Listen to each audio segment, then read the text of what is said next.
go surfing now. Everybody's learning how. Come on a safari with me. What is up, you guys? Welcome back to another one. If you're new to the channel, I am Gold Pony. I do car, truck, SUV reviews on YouTube, and today we are in the new, completely redesigned 2020 Nissan Sentra. And I gotta be honest, in my humble opinion, this is without a doubt better looking than the Civic and Corolla. It's a part of the reason contributing to the Sentra's new better looks right now is it is 2 inches wider, 2 inches lower than the previous generation Sentra, and that is going to make a huge difference when it comes to aesthetic appeal, of course. And a little fun fact for you guys, did you know that the Sentra was first introduced back in 1982 and since then has sold more than 6 million units? That is a ton of vehicles sold for a specific car. So essentially this one is a legend in its own right. So what do you say? Let's just go ahead and jump right into it. And as always, let's start with pricing. And so as expected, there are a few different trim levels for the new 2020 Sentra. First one being the S, starting at $19,090. Then you have the SV for $20,270. And lastly, the SR, the one we are in today, starting at $21,430. And so regardless of trim level though, power plant on this one is going to be the same. Powering this little beast is going to be a 2-liter direct injected inline 4-cylinder, putting out 149 horsepower at 6,400 RPM. 146 pound-feet of torque, available at 4,400 RPM. Power sent to front wheels through a CVT with a 0 to 60 time approximately 9.2 seconds, which doesn't sound like the fastest thing in the world, but we will be testing out the acceleration later in this video, so I will let you know my humble thoughts on that. But all in all, MPG numbers actually are quite impressive, coming in at 29 city, 39 highway for the S and SV trim levels at least. And then if you were to go with the SR that we have today, 28 in the city, 37 on the highway, still very impressive there. Either way, taking regular unleaded fuel, aka 87 octane. All in all, when you look at those specs on paper, this one definitely equates to more of a commuter car, which isn't a bad thing. That is probably what most of the people buying this car will be using it for, so it's right on point there. As far as driving modes go, there is an eco driving mode. That button is located just by the driver's left knee, so when you press that, it's going to kind of limit the throttle response and adjust the climate control settings a little bit, allowing you to get even more miles per gallon. So again, commuter car kind of vibe there. But so now, having touched on all those specs, I think you guys know what time it is. Let's go ahead and do a quick little acceleration here. Again, 0 to 60 in 9.2 seconds. Let's see what it actually feels like though. So let's go ahead and put this to a test. Let me find a straightaway and let's see how quickly we can get this one here up to speed. All right, you guys, and here's a little bit of a straightaway for us here. Let's go ahead and let's go.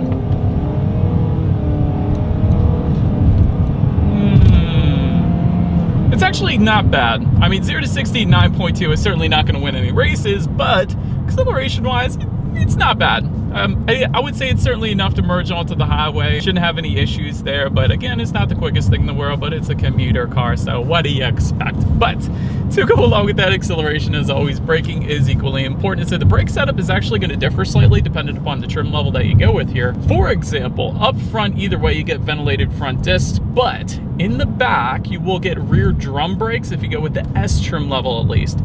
SV and SR are going to give you solid rear discs, therefore you will get a little better braking power if you go with the SV or SR trim levels. But here's another little fun fact for you guys.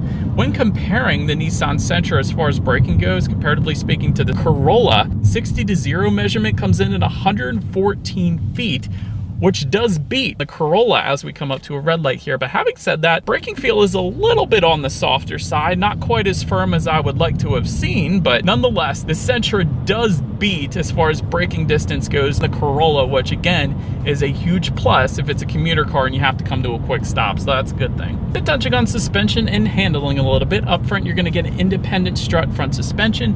In the back, multi-link rear suspension, of course, front and rear stabilizer bars. That's pretty much all expected. So as far as the ride quality goes, it's been perfectly fine. Nissan definitely tuned this one quite nicely to absorb a lot of the road's imperfections, so ride quality is 100% on point here, no issues there.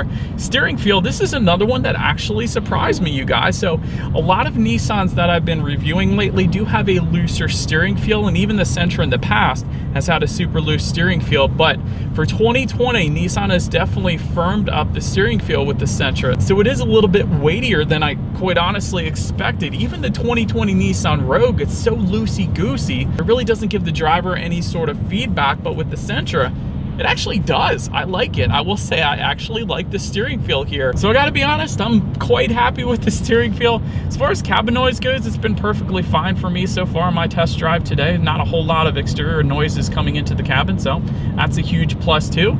Then touching on visibility, as I'm looking at the cop in my rear view mirror there, I can see perfectly fine. I can see him back there. He's not coming after me, so visibility is 100% on point, so definitely no issues there. But that about rounds out the performance segment of this review, you guys. Let's now go ahead and take a look at the exterior of this strikingly gorgeous 2020 Nissan Sentra. All right, so here she is, you guys, the new completely redesigned 2020 Nissan Sentra, looking absolutely amazing. But let's go ahead and start up front on this one. Active grille shutters actually coming standard on the new 2020 Nissan Sentra. Essentially what that means is those shutters will open and close depending on the engine cooling that is needed. You guys can kind of see that behind that front grille there. Surrounding that front grille will be a chrome V-motion front grille coming standard with the S and SV. You will find a dark chrome V-motion front grille with the SR, of course. To the sides, halogen headlights coming with the S and SV trim levels. They will of course come with the automatic feature, meaning when it starts to get dark out, they will turn on automatically for you there. Actually, LED headlights with LED daytime running lights coming with the SR. That of course is what you are looking at right now. And you will find LED fog lights just below, again only for the SR trim level in case you were interested. Then make your way to the side. I did want to mention, you guys have probably seen some of these new Sentras with a gloss black roof. That is available for the SR trim level, although we don't have it today, but it is available as an option if you wanted to go that route. Of course, floating roof line towards the back. You guys can see that gloss black accent that creates the floating roof line, of course. Chrome belt line molding coming standard. Body colored power adjustable side mirrors for the S and SV trim levels. And then if you were to go with the SV or SR, you will find heated side mirrors with LED integrated turn signals as well. And those side mirrors will be finished in a gloss black exterior if you were to go with the SR trim level. I do want to also mention, looking down that SR trim level is also going to add some added side skirts. A little better appearance there as well. Wheel setup, of course, is going to differ amongst the trim levels as well. For example, on this SR that we have today, it is wearing 18-inch aluminum alloy wheels. Now let's go ahead and make our way to the back on this one. SR trim level giving you a body colored rear spoiler coming standard. Silver rear diffuser down below, again with the SR trim level only. You will actually get a body colored rear diffuser if you go with the S or SV trim levels, as opposed to the silver one that we have here today. And just below it all, single exhaust outlet coming standard for all trim levels. However, if you were to go with the SR, you will find a chrome exhaust tip. So, do believe you guys know what we have to do next. As always, here is that exhaust clip.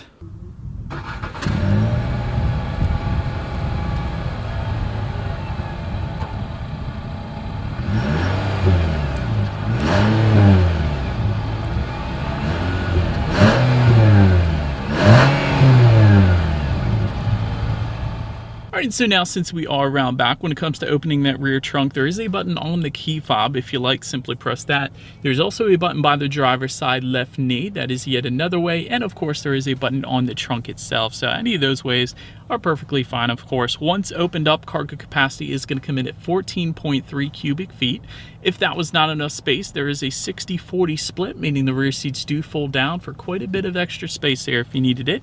Then make our way up to the rear legroom. That is going to come in at 34.7 inches. So for reference, I'm an even 6 feet tall. This is how much space I had back there. Also for those rear passengers, there is a rear center armrest with cup holders. If you were to go with the SV or SR trim levels, there is no rear ventilation, in case you were curious about that. Some compact cars in the segment has it. I know the Volkswagen Golf has it, but it is not available on the Sentra, although you probably don't need it with the size of a vehicle anyways. As far as space back there, again, I'm an even 6 feet tall. I had plenty of space actually. So make our way up to the front seats. They are manually adjustable front seats for all trim levels, and they will come with cloth seating for the S trim level and a premium cloth for the SV, and a sport cloth with some contrast orange stitching for the SR trim level. So essentially you're looking at a cloth setup one way or another, but there is some optional seating actually available for the SV and SR trim levels.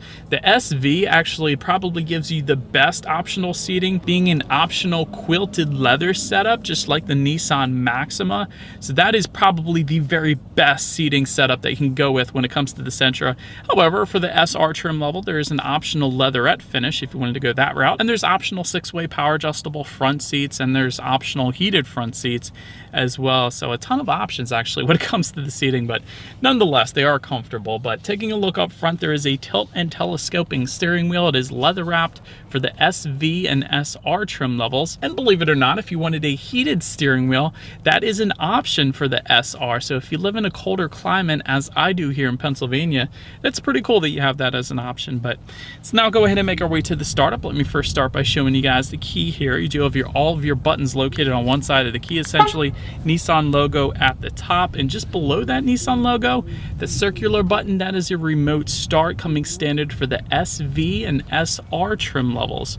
So that is pretty cool, allowing you to warm up the Sentra before you actually get inside on super cold days. That's a plus. But for the SV and SR trim levels, it is keyless entry with a push button start. If you wanted that traditional turn key, go with the S. But so all I am going to do basically is just simply put my foot on the brake and press that engine start button, which is located directly in front of the shifter there. And so, but then once started up, tachometer is on your left, speedometer is on your right. There is a fairly large digital display front and center.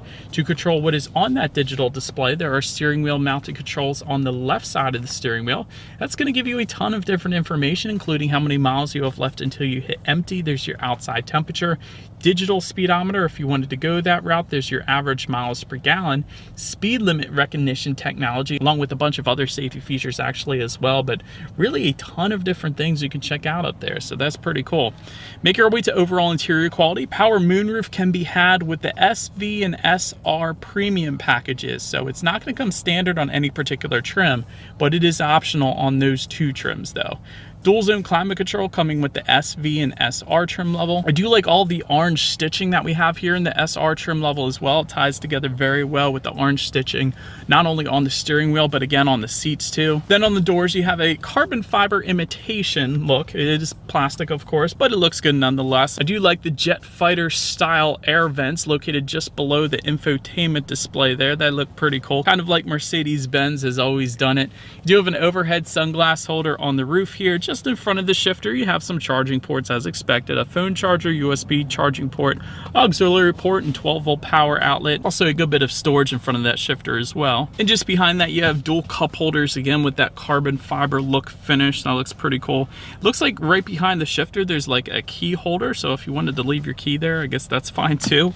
And then just in the middle of it all, under the center armrest, you do have a actually very deep storage area. A lot deeper than a lot of other compact cars in its segment. So well done Nissan for that. But overall, it's pretty much as expected. Again, the very best interior, I'll show you guys a picture on the video here, is with the SV trim level and that quilted leather. That is the very best setup for the Sentra as far as interior goes. But the exterior, the SR is where it's at. But nonetheless, let's now go ahead and take a look at the tech display front and center.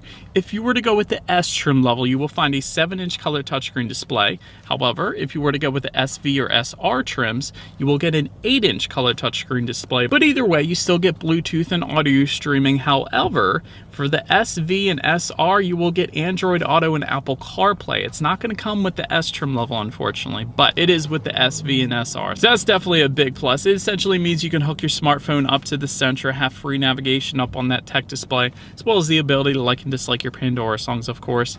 Then you can check out your radio settings as expected. And by the way, when it comes to the sound system, you will find 4 speakers with the S. That's not a whole lot. 6 speakers if you go with the SV or SR. That's a pretty standard setup right there. And there is an optional 8-speaker Bose sound system if you were to go with the SR premium package. So we do have that standard 6-speaker setup here today. So what do you say? Let's go ahead and turn on the radio, see what we got playing today, and let's test out the clarity of this one. Actually not bad. A little bit better than I'm used to hearing with the 6-speaker sound system. Definitely not bad on the bass. Plenty loud for the Sentra. So overall, not a bad sound system when it comes to 6 speakers. Of course, Bose sound systems are always going to kill it. But for that 6-speaker sound system, it's not that bad. But so anyways, last thing I wanted to mention to you guys on that tech display is when you do put the Sentra in reverse, you will find a rear view camera for all trim levels across the board, And if you were to go with the SR Premium package, you will, in addition to that, get a surround view monitor. So a bird's eye view of everything around the Sentra. So that is actually available for the Sentra. You usually find that on luxury cars. So that's definitely a big old plus there too. But that is going to let you know who or what is behind you, and that is going to lead us into safety. So to start, front side curtain airbags will come standard, as well as driver and passenger knee airbags up front as well. In the back, you're going to have latch, aka lower anchors and tethers for children for the rear car seats. Tire pressure monitoring system also comes standard, but here's the best part, also standard across the board for all trim levels. A ton of advanced safety features, including forward collision warning, automatic emergency braking with pedestrian detection, lane departure warning, a blind spot monitor with rear cross traffic alert, that's huge, rear sonar system, rear automatic braking, driver attention system, and high beam assist. A lot of these safety features are options on other manufacturers, but they are all going to come standard on the Sentra. That's wonderful. And so in the end, when it comes to my final thoughts on the Nissan Sentra, for one, whoever designed this one at Nissan needs a big old raise because it looks absolutely amazing. Certainly better looking than the Civic and Corolla. Standard safety is excellent on this one. Typically the blind spot monitor is found on upper trim levels of other manufacturers, but it's standard on the Sentra. That's awesome. And although the CVT has gotten better in this Nissan Sentra as far as simulating shifts, I still think if Nissan were to ditch the CVT and replace it with, let's say, maybe Infiniti 7-speed automatic that they do have already, they could just drop it in here, it would dominate. It would absolutely dominate this segment. It's one of those things where it's just so obvious what change needs to be made to absolutely make this thing wonderful, and Nissan just needs to do it at this point. Automatic transmission would be amazing, DCT would be even better, but still loving the heavier steering feel in the Sentra. They did an amazing job with that. Overall, a very solid pick for a commuter car. I would even say, having owned a lot of Civics in the past, I would even say I would probably go with this one at this point. Compared to the Civic and the Corolla. Corolla is going to be more reliable, of course, but the Sentra should be plenty reliable. And overall, it looks better, has a great steering feel. The only thing I would add to this one, besides changing up the transmission, would be offering a Nismo version. I think that would be absolutely wonderful, with a little more power perhaps to compete with cars like the Civic Si, like the Kia Forte GT, Hyundai Elantra Sport, cars like that. I would think that would be